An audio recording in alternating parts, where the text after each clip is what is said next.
5 लाख करोड़ रुपया का कर्जवा हो गई। उ तो 62 बरिस जे राजपाट कैलस कुल कर्जा मिला के 49 लाख करोड़ का हुए 62 बरिस में। तू तो भैया 10 बरिस में 155 लाख करोड़ रुपया का बढ़ा करके 205 लाख करोड़ कर देले बड़ा। तो इसलिए इस पे बहस नहीं चाहते।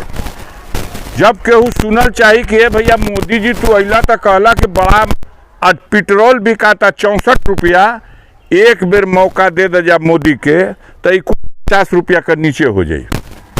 कहूँ कि ना कहले रहूँ 30 रुपया कह ले रहे तो एक घड़ी का भाव बिकाता करंडा में डीजलवा 40 रुपया के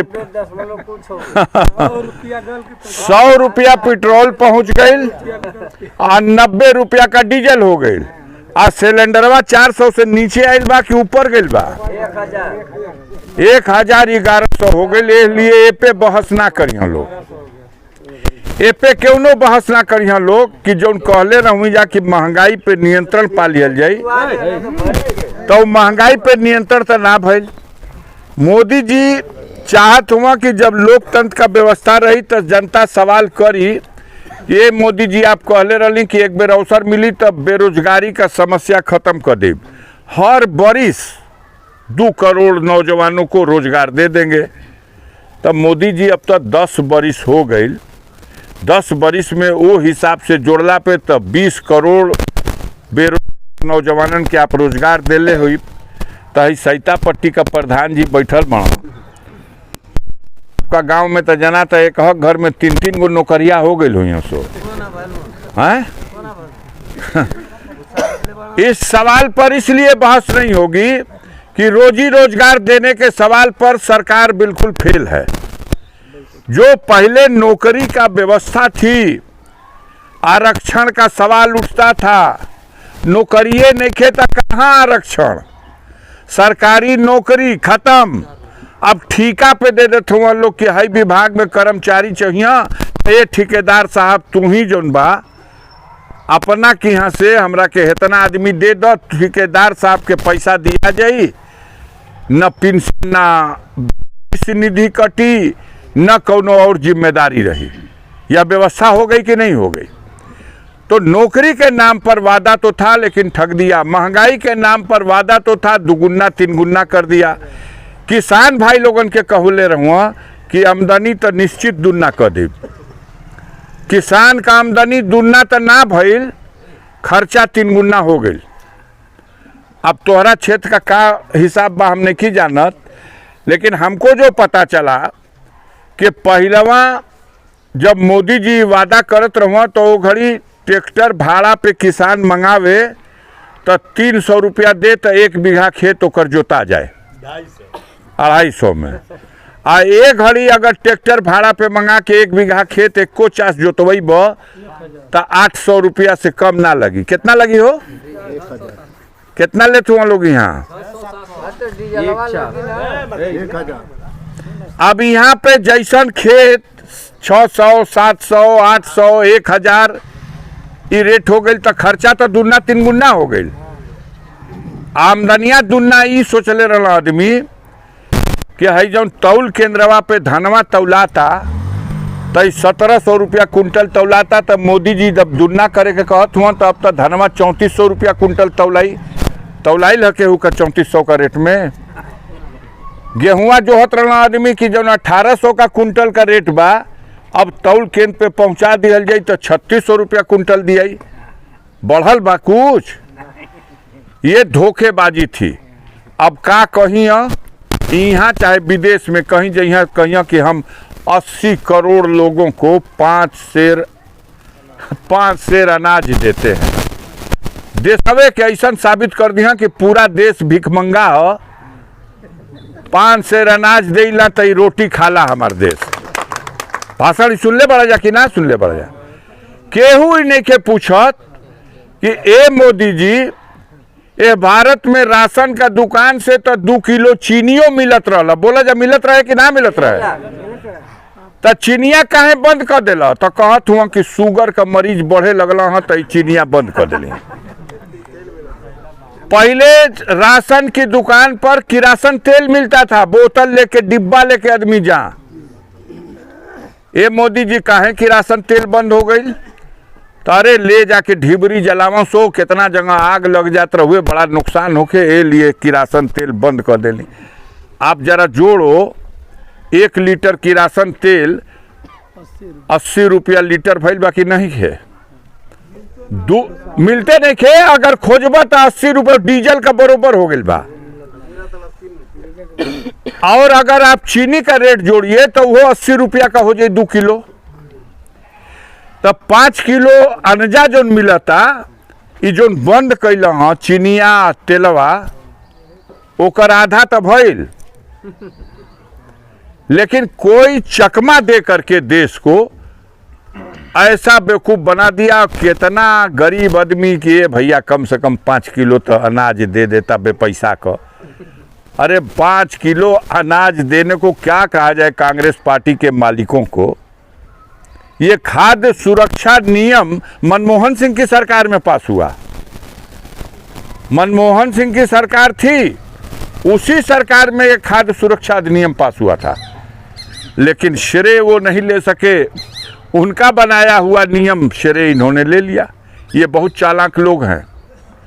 अब बतावल करिए अपना नस्ल के कि है जो गड़िया एम्बुलेंस का घूमत या पुलिस वाला, ये अखिलेश चलौले रहा कि जोगी चीज चलैल, नंबरवा बदल गई बा। अखिलेश जी चलौना तो कौन नंबर रहे, तब वो 112 हो गई बा कि ना, तब बदल गई, तब हो गई इन लोगन का। इन नाम बदलने में चैंपियन। अरे एगो मुगल सराय से भी बढ़िया स्टेशन बना देता जा, ओकर दीनदयाल नगर नाम रखता जा, तो समझ में आयत कि बहुत बढ़िया जंक्शन जोगी मोदी बनौला हूँ। उहे जंक्शनवा का नाम बदल के जात हुई बजा, कुछो जगह बदलाव नहीं है, जस का तस है, खाली नाम का बोर्ड बदल गए। अरबों रुपया खर्चा, करोड़ों रुपया खर्चा। प्रयागराज, अरे भाई प्रयागराज में एगो और बना तो खूब बढ़िया सुंदर जानदार जैसे बनौले बड़ा जा सूरत में, अहमदाबाद में वैसा स्टेशन, तो ना उहे स्टेशनवा रही, नाम में बदल दिया जाए। तो नाम बदलने के ये लोग चैंपियन हैं, और बात करने के चैंपियन हैं, झूठ बोलने के चैंपियन हैं।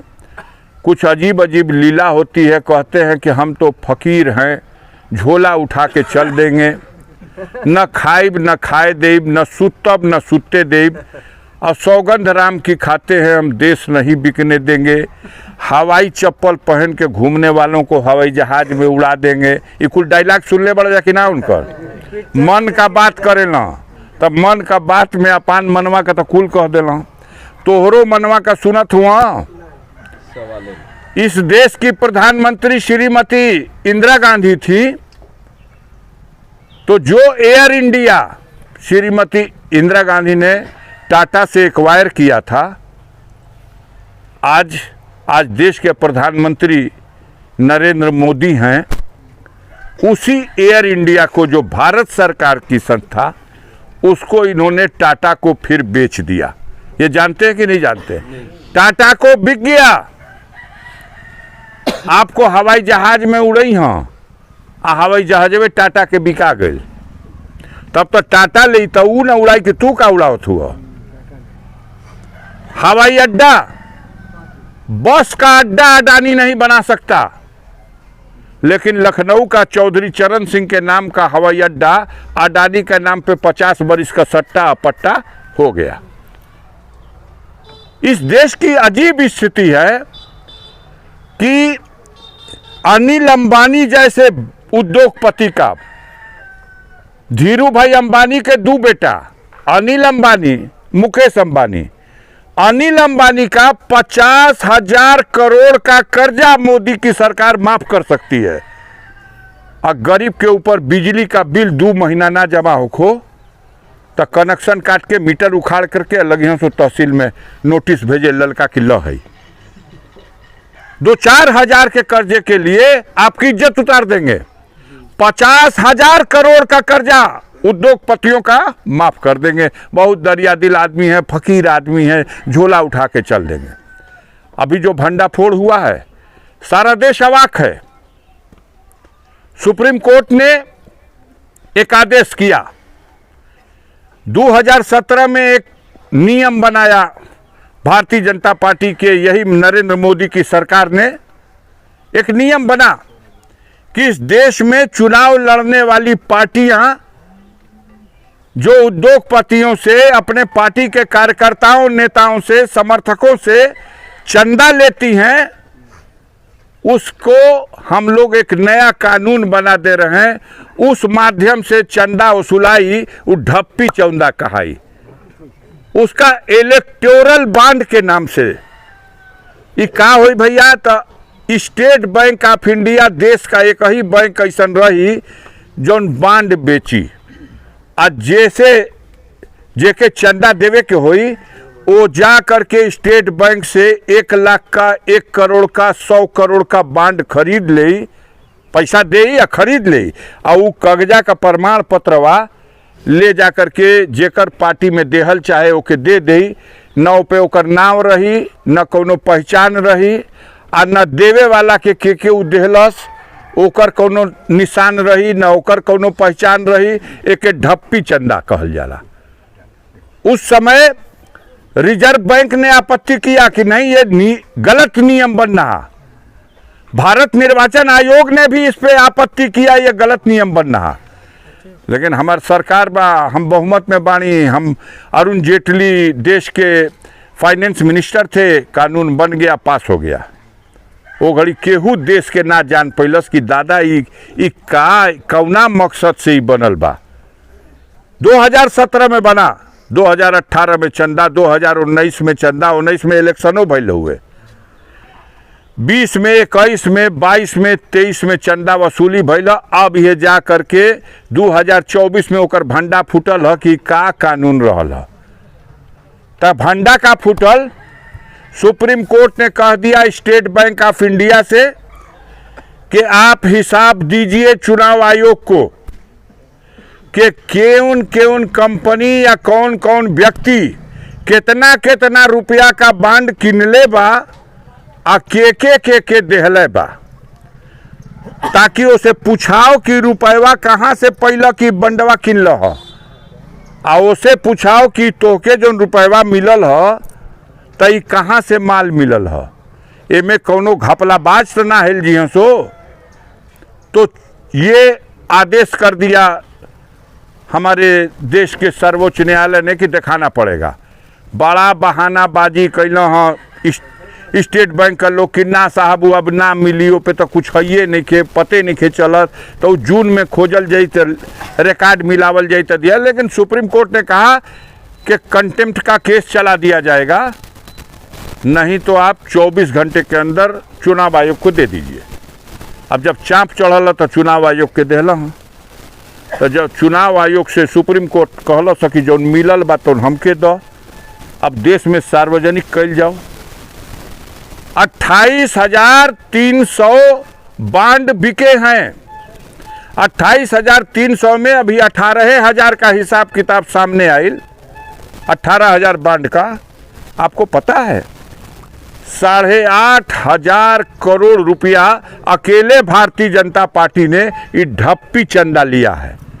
चलो भैया चंदा ले लो तो ठीक के लो, ये देहल सके चंदवा भाई। हर पार्टी को, हर नेता को अगर उसका कोई अनुयायी होकर, मेंबर होकर, चाहे वाला होकर, जाने वाला होकर, माने वाला 100 रुपया, 1000 रुपया, लाख रुपया, करोड़ रुपया देता तो ओकर खुशी का बात बा। लेकिन हई कैसन खेला, इनका जिम्मे लगा देला लोग कि हई कोरोना आइल बा, ये कंपनी हुआ। एगो थोड़ा देर खातिर बतावत हैं, एगो कंपनी का जिम्मे जगा देना लोग कि कोरोना आइल बा, एक टीका बनावो, लगल ना टीका सहितो पट्टी में, तो टीकावा जो कंपनियां बनौले बिया सुइया, हाँ वैक्सीन का सुइया जो तोके लगल, तो वो कंपनिया के जो मालिक रहल ओके सुई लगा दिल हैं ये लोग, वो सबके लगौला सा, आ ओके ई लोग सुई लगैला है। 500 करोड़ रुपया का चंदा ओकरा से लेला लोग, आ उ देशवे छोड़ के भाग गए भारत का कि अरे दादा रे दादा हम तो सुई बनैली, इंजेक्शन लगा दिले बड़ा सो। बदल दो ताज बदल दो। इस तरह के रहस्य खुले कि सारे लोग अवाक हैं। अच्छा जौन देवता लोग कहे ना कि ये भाई गौ हमारी माता है और गौ माता के मांस का व्यापार करे वाला हमारा देश में कंपनी बाणी सो ओके कहल जाला बीफ कंपनी। उनका मांस का व्यापार होला। दुनिया में दुइये देश, दूसरा नंबर पे हम बाड़ी और पहला नंबर पे ब्राजील है जो सबसे ज़्यादा बीफ की सप्लाई करता है।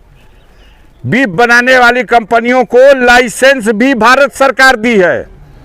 अब बीफ बनाने वाली कंपनी से अरे दुनिया से ले रहता है भैया। ये गौ माता के मांस का व्यापार करने वाली कंपनियों से 250 करोड़ रुपया इन लोगों ने, भारतीय जनता पार्टी के लोगों ने उसको भी सुई लगा के चंदा लिया है। द चंदा हमरा के शर्म आनी चाहिए कि नहीं आनी चाहिए? बनवा जा कि भगवान का हमने का भक्त हैं या हमने के भगवान का मंदिर बनाओ थे या हमने के वोट चाहिए। और गैया मैया का बीफ का व्यापार करने वाले से आप 250 करोड़ का चंदा ले लिए। 500 करोड़ का चंदा आपने ले लिया वैक्सीन बनाने वाली कंपनी से। पाकिस्तान, वहाँ की सबसे चहेती सरकार की जो कंपनी है वो कंपनियों चंदा दिले भी आई देवता लोगन के। तो भेद खुला था कि नहीं खुला? ये तो बुझाता कि फलाना उनका पार्टी का नेता हुआ, करता हुआ, समर्थक हुआ और चंदा दिले बना तो चलो ठीक बा। लेकिन ई लोगन से क्या मतलब? और सुनिए जो रहस्य है, 22 ऐसी कंपनियों का जो बड़ी रकम में दिया है, 30 जो सबसे ज़्यादा पैसा दिए हैं लोग, उनमें 22 ऐसे हैं जो सीधे से पैसा निखा सो दे ले। पहले ओकरा कि यहाँ ईडी का छापा पड़ल बा, तो छापा पड़ल बा तो उगल बा कि अरे भैया ई का हमरा पे ईडी का ई कार्रवाई कैसन। तो उसे कहल गई बा कि जा, तो जाके 200 का बांड 2000 करोड़ का बांड खरीद के ले आके दे देले बा। 200 करोड़ का बांड खरीद के ले आकर के दे देले बा। एगो ना 22 गो ऐसन की बड़की चंदा जो सबसे ज़्यादा चंदा है ओकरा के ऊपर सीबीआई का छापा पड़ल बा। हाय हाय हाय हाय सीबीआई आ गई, सरकार बचाई इतना पहुँचाव। ईडी आ गई, सरकार ईडी आ गई, आवा इतना पहुँचाव। यह लोग महात्मा लोग हैं जो कहते हैं हम लोग फकीर हैं, झोला उठा के चल देंगे, न खाएंगे न खाने देंगे। सुनने बड़ा जरा डायलॉग ना, लेकिन सच्चाई खोल दिया सुप्रीम कोर्ट ने। जब सुप्रीम कोर्ट ने आदेश कर दिया और स्टेट बैंक से, अरे भाई क्या ज़रूरत है, आप सरकार में हो, सत्ता में हो, एक आदमी इसका जवाब दे दे, आप इसका सवाल चट्टी चौराहे पे पूछिए। अब उसको दबाने के लिए हमारे देश की जो मीडिया है, गोदी मीडिया, जिसको इन लोगों ने खरीद लिया, 70 चैनल खरीद लिया अकेले मुकेश अंबानी ने। अब बचे हुए 40-45 चैनल अडानी ने खरीद लिया। एगो बहुत देर ले अड़ले रहे कि हम ना बिकाइब, उन्हों के इंजेक्शन कोच देना सो एनडीटीवी को भी खरीद लिया, वो भी बिक गया। अब सोचना सो कि है रवीश कुमारी बहुत पोल खोलत रहा, अब एनडीटीवी खरीद लिया, अभी बेटा हमनी का जैसे नचावल जे नची हाँ। लेकिन वो भी भारत माँ का एक सपूत है, उसको सैल्यूट करता हूँ कि उसने कहा कि मैं नौकरी से त्याग पत्र दे रहा हूँ, मैं स्वतंत्र चैनल चलाऊंगा, लेकिन मैं बिकने वाला नहीं हूँ। अडानी तुमने खरीद लिया एनडीटीवी, लेकिन रवीश कुमार नहीं बिकेगा, नहीं बिका। वो हैं लोग आज भी देश में ऐसे। तो ऐसे लोगों को जो कहते कुछ हैं और करते कुछ हैं, धोखा करते हैं नौजवानों के साथ, उनके भविष्य के साथ धोखा हुआ। कितने नौजवान हैं, जयकिशन भाई कहत रहो कि पहले रतिया में भोरवे में उठ के दौड़े लगन सो सड़किया पे, आजकल नहीं खो सो लौकत। अरे अब का लौकत सो, कौनो भविष्य आगम लौकते नहीं थे। उस पसीना से सड़क को रंग देने का काम करते थे हमारे देश के जवान, आज नहीं खो सो लौकत। झूठा धोखा, भर्ती खुलल बा 60 लाख नौजवानों ने 400 रुपया का फार्म खरीदा, 100 रुपया भरवाई दिया। अब 15 दिन पहले परीक्षा हुई है पुलिस की, अब बिहान भय का तो निरस्त हो गई परीक्षा। कहा कोनो कसूर कैल है 60 लाख नौजवान जो गैल हैं परीक्षा देवे, तो ना ही वो पर्चवे लीक हो गई है। तो तुम्हें शर्म आनी चाहिए तुम्हारी सरकार को, जो एक परीक्षा शुद्ध से नहीं करा सकता, वो देश और सरकार चला सकता है? नहीं चला सकता।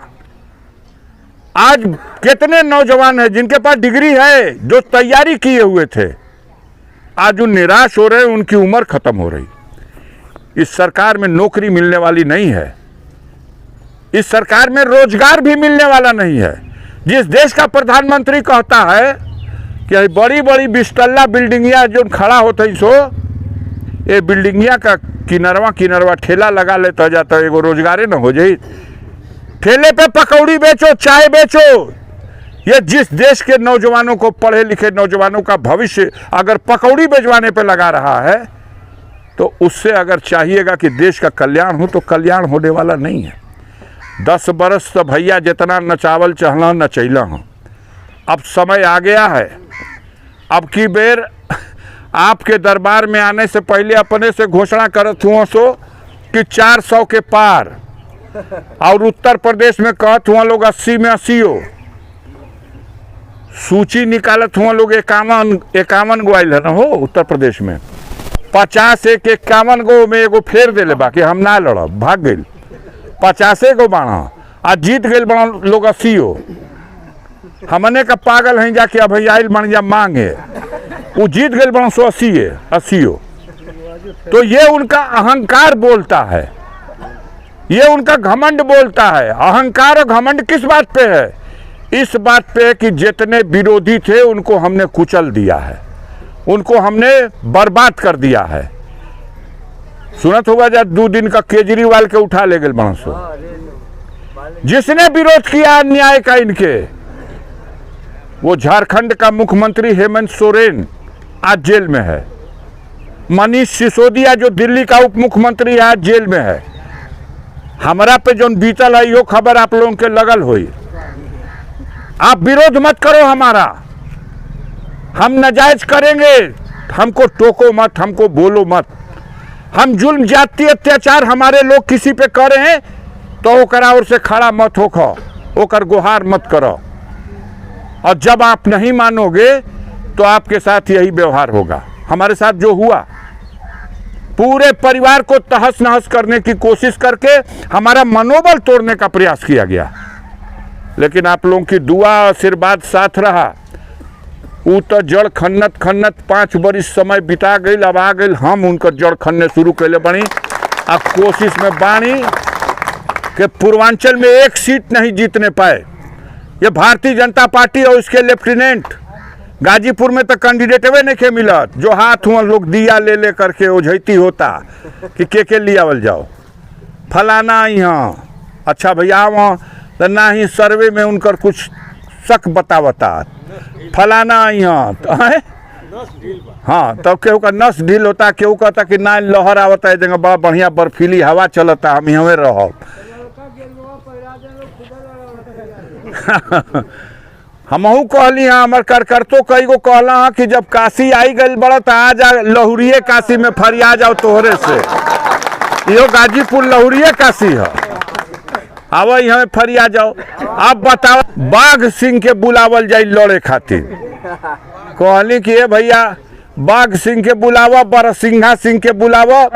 ये गाजीपुर का धरती है, ये अंग्रेजन का भी आड़ के उन्हों का औकात बतौले बिया। केवनो बाघ और केवनो बरसिंघा आ जाई, ये गाजीपुर कोनो वन विभाग का जंगल थोड़े है। एक गो वीर बाणा ये जगह कि बिगड़ैल से बिगड़ैल सांड भैंसा के सीमान में ले आके ढा के नाथ के छोड़ देला कि जा बेटा सुधर जा, अब तोरा के रास्ता दे देने जा।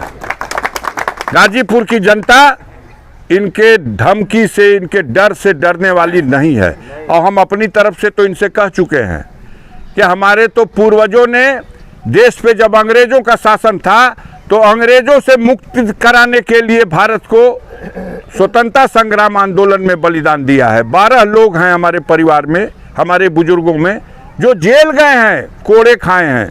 हमारा घर ब्रिटिश हुकूमत ने लूटा था, और आज़ाद कराने वाले परिवार को, जिस परिवार के लोगों ने देश को आज़ाद कराने के लिए कुर्बानी दी, महात्मा गांधी ने, मेरे पूर्वज थे डॉक्टर M.A. अंसारी, दिल्ली में उनकी 2 कोठियां थी।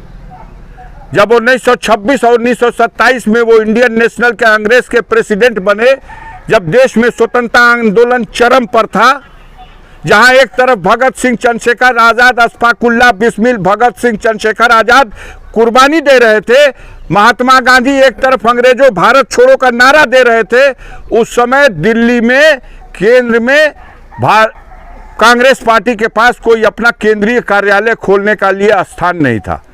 तब उन्होंने, हमारे पूर्वज थे डॉक्टर एम ए अंसारी, जो कांग्रेस पार्टी के प्रेसिडेंट थे, 1926-27 में उनके सामने प्रस्ताव रखा कि डॉक्टर अंसारी साहब, केंद्रीय कार्यालय की आवश्यकता पड़ रही है, सारे देश से आंदोलन के सिलसिले में मीटिंगें करने के लिए दूर दूर से लोग आ रहे हैं, सत्याग्रही आ रहे हैं, उनको कहाँ बैठ करके इस आंदोलन का नेतृत्व किया जाए। डॉक्टर अंसारी ने अपनी कोठी की चाबी महात्मा गांधी के हाथ में रख दी और कहा कि दरियागंज की कोठी नंबर 1 ये कांग्रेस पार्टी के केंद्रीय कार्यालय के लिए मैं दान करता हूं। आज उस परिवार को आप जेसीबी लगा के खन रहे हो, चाहते हो डरा लोगे।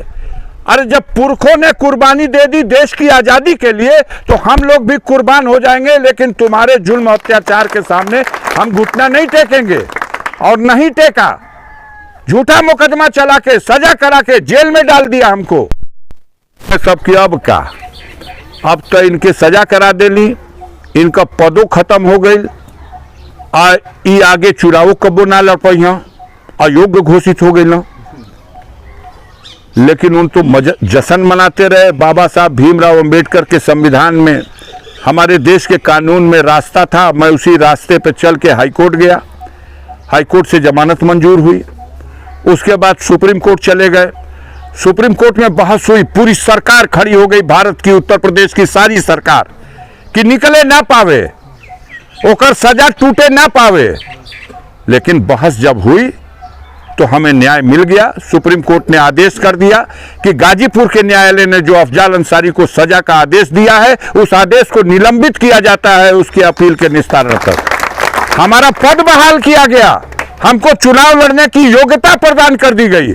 अब चौनियाल बड़ों की दादा तो हमनी का सोचले रही कि लड़ी ना पाई, तो फिरो लड़े आ गई, और डरबो ना करी, हटबो ना करी। इसलिए साथियों घबराहट है। न बलिया में केहू कैंडिडेट मिलता, 2 विधानसभा गाजीपुर जिला का बलिया में पड़ेला। हमार घर जहां बा मोहम्मदाबाद, हमार कर्म भूमि, हमार जन्म भूमि जहुराबाद मोहम्मदाबाद, ये दोनों विधानसभा आ 3 विधानसभा बैरिया बलिया फेफना मिलके 5 गो का मिलके एगो बलिया नाव से लोकसभा बा। वहाँ कैंडिडेट नहीं के मिलत, आई हम कैंडिडेट नहीं के मिलत। घुमड़िया थुआ सो कि का करी। जनता का मूड नापने की कोशिश कर रहे हैं कि इनके तो कितनों चहली जाए, नाटक का मन में का बा, धोखा फरेब। आप लोग इतने लोग बैठे, कई प्रधान है सम्मानित। आप बताओ, देश आजादी के बाद कभी कोई ऐसी सरकार आई थी कि प्रधान के खजाने में से पैसा निकाल के कहा जाए कि प्राइमरी स्कूल और मिडिल स्कूल यही से रंगाई? शिक्षा विभाग स्कूल रंगवाता था, कमरा स्कूल बनवाता था, अतिरिक्त कक्ष बनवाता था, शिक्षा विभाग में बजट होता था। ये पहली सरकार है प्रधान लोगों का खातिर कैले भी भरपेट, कहले भी यही में से पैसा निकालो, स्कूल रंगवावा, शौचालय जो बचल बा वो बनवावा। अच्छा हो गई तो लाही 10 रुपया वाला झंडा 50-50 रुपया में गांव में बेचो। कोई सरकार आज 26 जनवरी या 15 अगस्त पहली बार मनावल जाता, भैया बोला जा, ये गणतंत्र दिवस स्वतंत्र दिवस तो हमेशा हमारा राष्ट्रीय पर्व रहा है। लेकिन ऐसा थोड़े भइल बा कि दारू का दुकान से, राशन का दुकान से, प्रधान के झंडा दे के जबरदस्ती सरकार कहे कि नहीं के बेचो, और बेचवाया जा रहा। इतने निखा से छोड़ ले। अब वही एगो अभियान चलल रहा, अपना गांव में प्रधान जी प्रोग्राम बनावो, का होई, सब जनता के बटोरा झूठ सच बोल के संकल्प यात्रा आए वाला बिया। तो ई का कर यहाँ लोग मलकार, तो ई आवत हुआ लोग संकल्प लेवे के पड़ी गांव भर के बटूर के कि मोदी के वोट दियाई। भाई लगे ना सहिता पट्टी में बोला जा, ये क्या है भाई? जनता को आप आ रहे हो अधिकारी, और प्रधान जी लोग कहत हो कि खर्चावा जो होता 40-50 हजार लाख गए में, ई कहाँ से आई? तो वो वही खजनवा में से निकाल के दिया था। सरकारी कर्मचारी जो वहां रखे गए हैं 2-4 गो गांव सभा के सहयोग के लिए, उसकी तनख्वाह भी प्रधान के खाते से दी जा रही। प्रधान के खाते में है क्या? कोई काम नहीं हो। हाँ ये भी है, जितना साल पैसा घूमत हो सो इन्हन का चारा भूसा का भी इंतजाम प्रधान को करना है। प्रधान लोगों की कदर का है। एगो मोटरसाइकिल तोहरा गांव का कोनो लड़का कहीं कागज घरे भुला के चल गई, रोक लेलस थाना, चाहब कि जाके बांसा गाड़ के कह दें कि ये साहब काल कगजा हम जिम्मा लेते पहुंचा देब, देखा देब, ई लड़का सही है, कर घरे कोनो परोच पड़ल बा, के मोटरसाइकिलिया छोड़ दें, ना छूटी। और दलाल हमें फोन कर दे तो 1 सेकंड में छूट जाएगा। देश तो दलाल चला रहा है, बेईमान चला रहे हैं। सारी व्यवस्था में हर तरफ बिना घूस ले, पहले घूसवा लुकवा के देखाव सो कि कुछ लागी, अब तो छतिया पे बैठ के मांगत हूँ आदमी। बिना घूस लिए कहीं कोई काम हो रहा है? न थानेदार सुनना है, न तहसीलदार सुनता है, न ब्लॉक में, न बिजली विभाग। तब बतावा जाए ये परिस्थिति में ये व्यवस्था के बदले के चाहिए कि ना बदले के चाहिए? बोले जो दादा तनी खुल के, कितना आदमी तैयार बढ़ा जाए व्यवस्था बदले खातिर? तरह हाथ उठाओ जो भैया। इस सड़ी गली व्यवस्था को बदलने की जरूरत है। संकल्प लीजिए इसके लिए।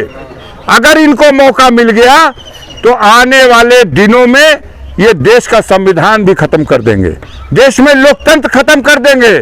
यहाँ आके ना कहिए सो कि हमके वोट दे दो, हमके जीता दो, हम तो हर सेवा खेवा के दिन दे, वहाँ ले कहिए सो कि 400 हमनी को, वहाँ ले कह दिए सो कि 80 में 80 हमनी को।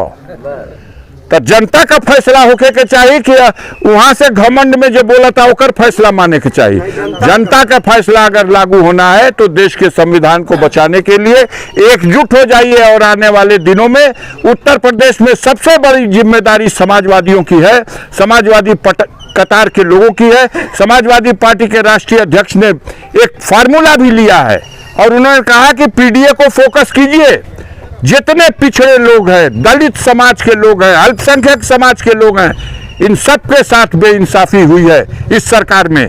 इसलिए इन सबको एकजुट कीजिए और आने वाले दिनों में जब वोट पड़े तो इनको भारी बहुमत से हराने का काम कीजिए। अपना निशान, अपना वोट साइकिल के निशान वाला बटन दबा करके भारी बहुमत से जिताइए।